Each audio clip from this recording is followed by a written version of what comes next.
We are going on with our attempts to be able to clip Beta's toenails.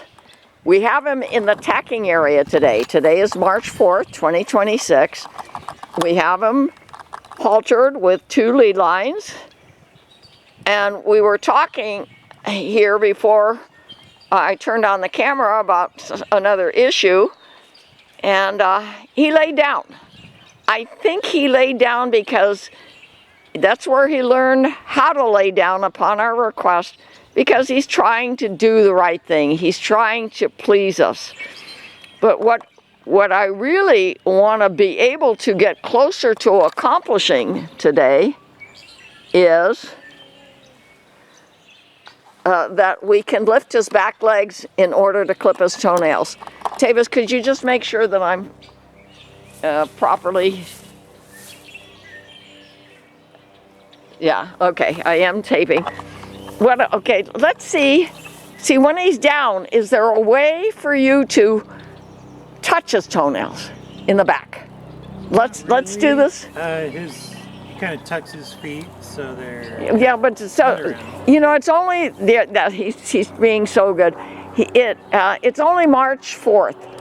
I might still be getting the phone call to make the appointment for this month or next month. So, but I just want to get ready just in case I don't. I want to be able to clip his toenails and shear his fur before May, if possible. Okay. I think don't they lay him down and like... They pick him up. Two big men pick them up, put them on a table, and tie their legs down. I think that's what's gonna... Yeah, but see, that's not the way I'm gonna do it. I'm gonna do it some other way if I'm the one that has to clip and cut toenails. Now, if you see, because we don't have anybody standing here at his head, he may object to you touching his back legs. Let's see. Yeah, no, see? They don't like it when their legs are being touched. Is there any way here, without a cross tie or without a tie onto a rail, will he let you touch his back legs? See, he's trying to do the right thing. If you had to clip that toenail of his left rear, can you access it? Not really. Not really yet. He needs to be... Okay. Tied down. Okay, here's what I want to do today. We could go to shed 2 again and cross tie, but instead, please follow me. I have an idea, because I have another shelter here at Shadrach Farms, where we won't be cross tying, we'll just be tying to a horizontal bar. I'm going to be close to the head of Beta, trying to calm him down, distract him, maybe even hold his head if I can get the camera positioned for videoing. And then I think we'll have a chance of being able to lift his back leg or get to his toenails to cut them.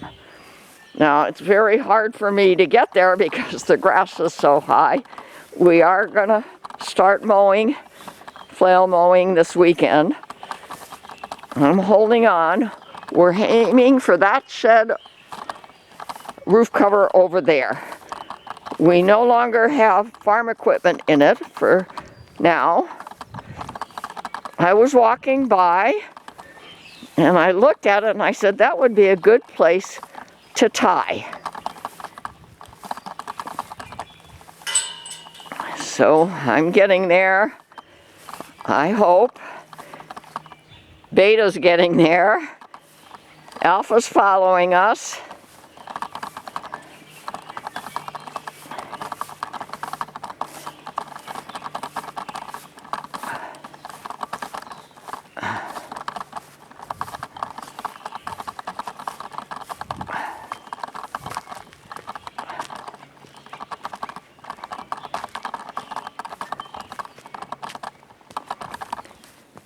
It hasn't rained, so all of the mud that used to be wet and slippery here is now dry, but still slippery.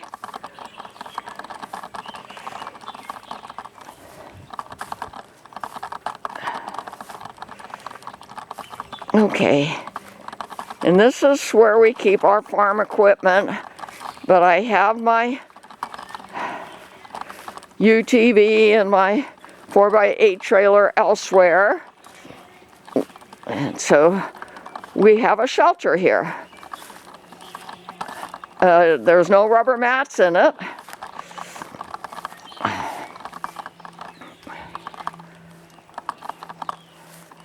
But I did have a wall, a portable panel wall installed in it a while back for something else, and there it is. And we put a feeder there in case I have a large farm animal that needs shelter here at my 6-acre ranch. Okay, I'm going to very carefully walk there besides the high grasses which wrap around my foot and make it hard for me to walk. It's still muddy. Okay, but I have a portable panel here. Yeah, that's where I'm thinking of just tying the halter lead. Yeah, and we've got that wall. He can't get through. It's pretty, yeah, everything is pretty solid here. I'm thinking of tying, and let me show you where I want you to tie him. And I'm going to go to the other side with the camera. See, it's just, it's not covered with high grasses because it has a roof. I want you to tie him right here. Okay. With one or both ties. Then I'm going to go around here. This is just, I'm just thinking after watching that video last night where the lady was clipping the toenails. You might be able to move all this. Yeah, I know. Right? But for now, okay, here, tie right here. Because that's pretty tight. This, yeah. Okay. Okay, now he's saying, no, don't tie me here. Okay, then one step at a time, one prerequisite skill after another. It's all right. It's all right. He's just not sure. Why are you tying me here? You see, and I understand his concern. I very much understand his concern. Okay, now let's just see what he thinks about being tied here under this shelter. He's not pulling back. See, I like the idea that there's a wall in front of him. I like the idea that I can be close by to video. And there aren't a lot of high grasses in there. All right, let's see what he says. I kind of want his, I want him to go 45 degrees more to the right. In other words, his butt should be where you were just standing. It's all right. Over. Okay, he might freak out that you're trying to get him to move. Over. Good boy. Yeah, that's good. Okay, now let's just let him stand here. Willie, stand here. Good. Rub him where he likes to be rubbed. I've got my left hand here kind of petting him on his nose. Now, in our last lesson, when he was cross-tied in shed 2, he at least picked up his front legs. Now, I watched the lady on the video yesterday, the front legs.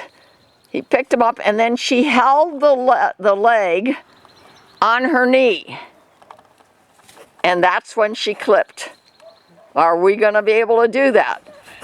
Can you even just pick him up without him freaking out? He's just not sure what we're doing. Yeah. I can get it. You can. I got that one. She put the leg, the paw on her knee. Okay, now what about the back legs? Remember yesterday he was kicking out? That's a wrong answer.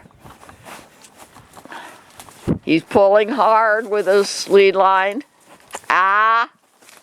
You see, and the man standing at the head was able to hold the head. Okay, I got that one. You got it? Okay, let me step out here and take a video. You see, if I don't hear from my shearers, and if we do have to shear, even if we have farm equipment here, we can move it out temporarily. Okay, so we've done it once. Can we do it twice, or should we do it a second time on another lesson? That's a judgment call. I'll try the same one more time. One more, the same leg, one more time. Yeah. Okay. You see, the reason I wanted to come here is that we have this portable panel wall, and we have a good place to tie. It's all right, it's all right, it's all right. And she used her knee. It's all right, it's all right, it's all right. You got it? You could have clipped if you had to. Okay, and he's kind of breathing hard. So let him calm down now. It's all right. That's very good, Beta. I know this was hard for you because you haven't done it before. But you noticed how he laid down 2 or 3 times in the tacking area. He just knows that that's the right answer, so he does it. But it took us a long time to teach him that that's the right answer. Okay, why don't we now walk back to shed 2. And we're going to decide whether or not getting some more ties for cross tying there is a good idea or not. So how were you on walking along that dry, muddy area? If you're okay on it, that's the most direct route home to our back pasture. This is our front pasture. Very, very beautiful.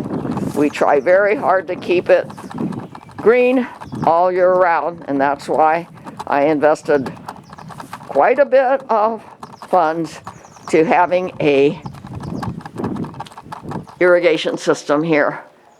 And when I bought the property, I made sure that I had a good well, and I trenched to a NID valve.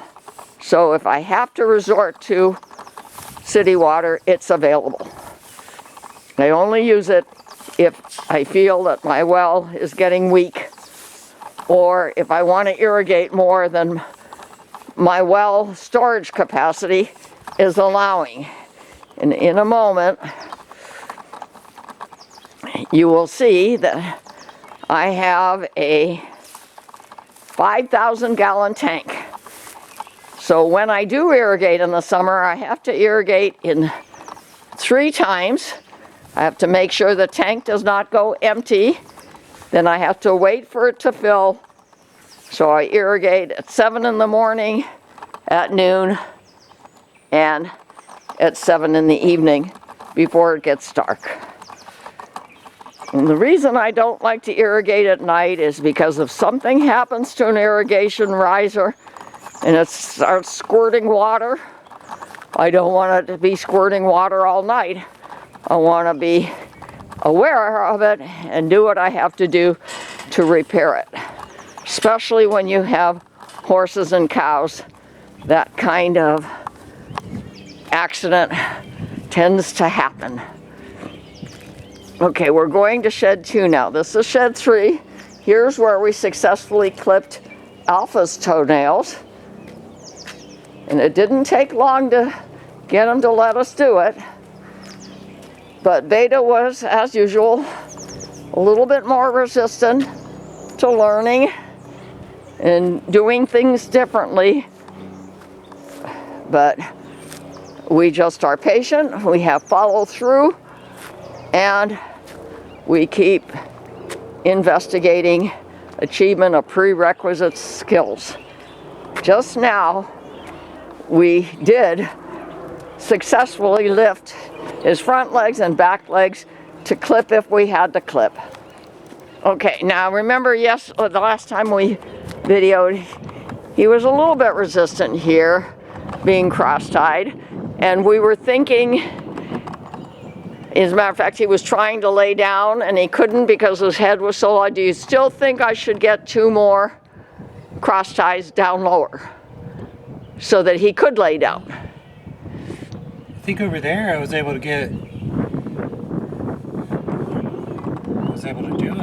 So we won't bother to get 2 more cross ties. Yeah, and if we need to, we could just move these ones down. Yeah, but they're so inexpensive. If we think we're going to need another set, okay, let's try to picture this. If he tried to lay down and he was cross-tied, is there an issue that we're not anticipating? Could he, if the cross ties were lower, might he trip over them? Well, he could try to go in here.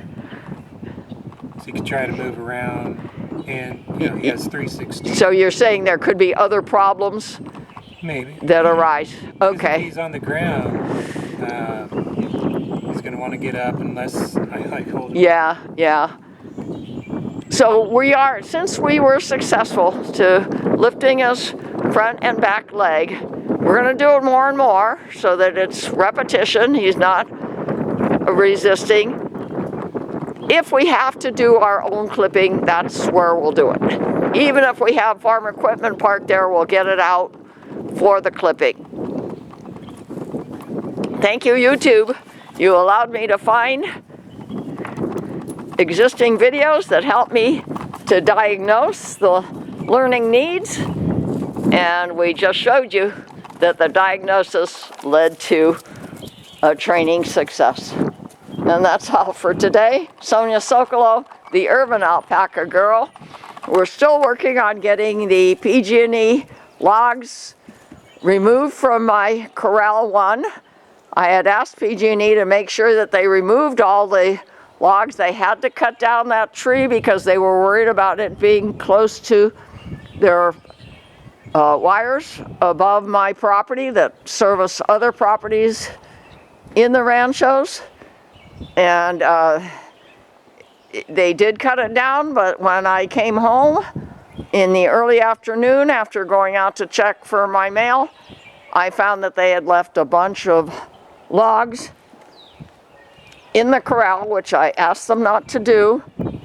And as a matter of fact, because I have the camera on now and I am hoping that I'll hear from PG&E, I'll tell them to watch my Urban Alpaca Girl show to see what the crew left behind in my corral where my farm animals roam at night. I do have lights on here, but I'm especially concerned that they left this part of the tree down on the ground, and I don't have a chainsaw big enough to try to cut it up. So I'm hoping I'll be able to get PG&E to come back here, cut it up, and get it out of my livestock area on my rancho's ranch. And this is the pole from which the wires go into the rancho's other properties for as far as you can see from here. I don't know how many miles. I do know that there's 20 lineal miles of trails in the ranchos, and I'm not sure what properties these wires service. And my alpacas and goats use these tough sheds for shelter at night. Sometimes together, sometimes independently, but I watch them with surveillance cameras and lights that are on timers. I try to do it daily, rain or shine. And this is Sonia Sokolow, the Urban Alpaca Girl, at email address sonyasokolow@gmail.com, SONYASOKOLOW@gmail.com. So please either subscribe and send me messages through YouTube or email me directly if you have any questions or comments about my shows. Goodbye for now.